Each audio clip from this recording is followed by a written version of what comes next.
La risata, canzonetta napoletana di Berardo Cantalamessa, eseguita dall'autore stesso.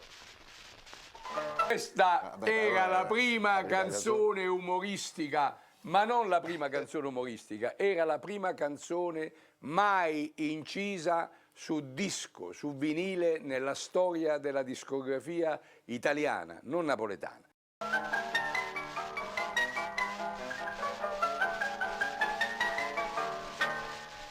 I tenga che sono nato, non vizi grossa assai, non l'oggi persa mai, sapetelo perché? M'è sempre piaciuto di stare in allegria, io la malinconia non so che cos'è, perciò io rido e canto. Io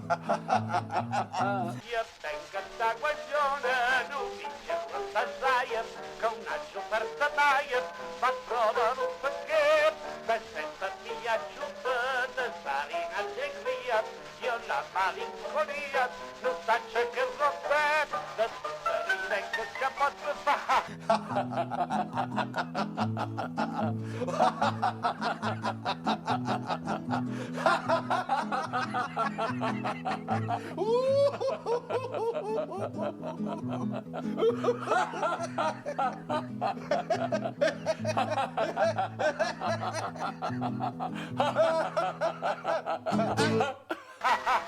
Non piace che ci fa.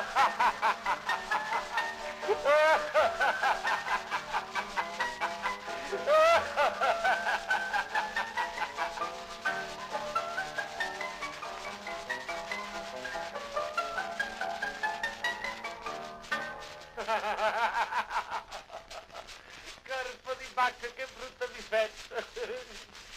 Ma che ci volete fare? Io rido se un ingagio, se tocca disparato, se non faccio macchiato, rido senza pensare.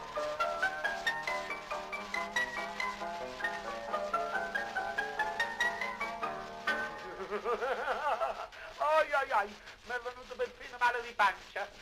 Oh nonna, ti diceva che tutta di faccenda facevi per